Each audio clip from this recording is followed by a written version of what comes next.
Mga kapuso, narito ang update sa dalawang bagyo sa loob at labas ng Philippine Area of Responsibility. Narito si Amor La Rosa ng GMA Integrated News Weather Center. Amor?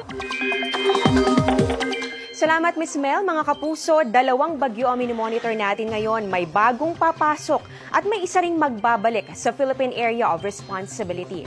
Alas 2 ng hapon kanina nang lumabas po sa Philippine Area of Responsibility itong bagyong Christina. Huli po itong namataan ng Pag-asa, 410 kilometers kanluran ng Sinait, Ilocos Sur. Kahit nasa labas na po yan ng PAR, nakataas pa rin ang signal number 1. Dito po yan sa Metro Manila, Ilocos Norte, Ilocos Sur, La Union, Pangasinan, Apayao, Kalinga, Abra, Mountain Province at Ifugao. Kasama rin po dyan, ito pong Benguet, Cagayan, kasama na ang Babuyan Islands, Isabela, Quirino, Nueva Vizcaya, Nueva Ecija, Tarlac, Zambales at Bataan. Signal number 1 din po sa Pampanga, Bulacan, northern portion ng Rizal at northern portion ng Cavite. So mga kapuso, para po sa mga residente na nabanggit na lugar, posibleng maramdaman pa rin po dyan yung pabugso-bugsong hangin dahil lagi pa rin po kayo nitong bahagi ng bagyong Christina.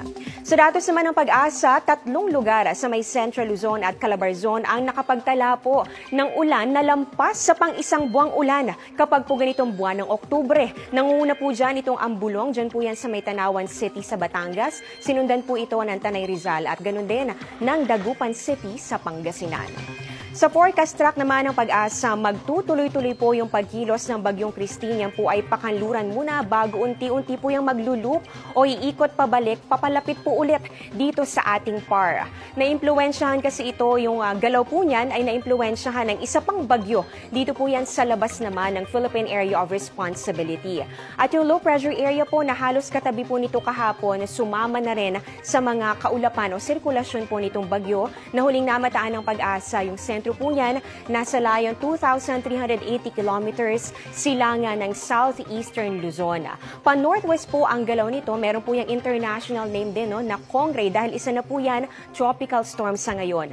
Posibleng pumasok po yan sa Philippine Area of Responsibility bukas o sa linggo at tatawagin po natin sa local name na Leon.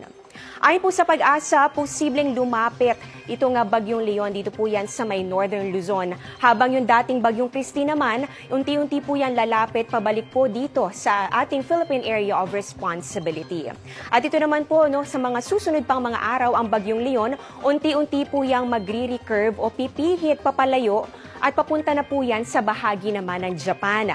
Posibleng sumunod naman po dito itong bagyong Christine kung hindi po ito humina sa mga susunod na araw. So patuloy po nating imomonitor. Pero sakali man na pumasok po, sakali man po na hindi muling lumapit o pumasok dito po sa Philippine Area of Responsibility itong bagyong Christine, hanggang dyan lang po yan sa labas, o kaya naman po ay hindi rin po lumapit sa lupa itong bagyong Leon, posible pa rin pong magpaulana yung outer rain bands nitong bagyong Leon. Dito po yan sa may extreme northern Luzon.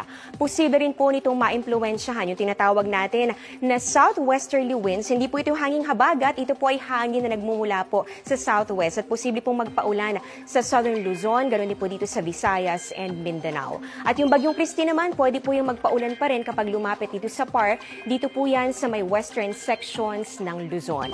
Sabi po ng Pag-asa, wala pa pong nangyayaring Fujiwara effect sa ngayon. Yan po yung nangyayari kapag po mababa sa 1,400 kilometers ang distansya ng dalawang bagyo. At kapag po pareho na nasa tropical storm category o di kaya naman, kapag po mas malakas pa. Sa ngayon naman po ay masyado po pong malayo sa isa't isa itong dalawang bagyo at patuloy po nating imomonitor at titingnan kung matutuloy pa nga ba itong tinatawag natin na Fujiwara effect o magkakaroon ng interaksyon sa isa't isa.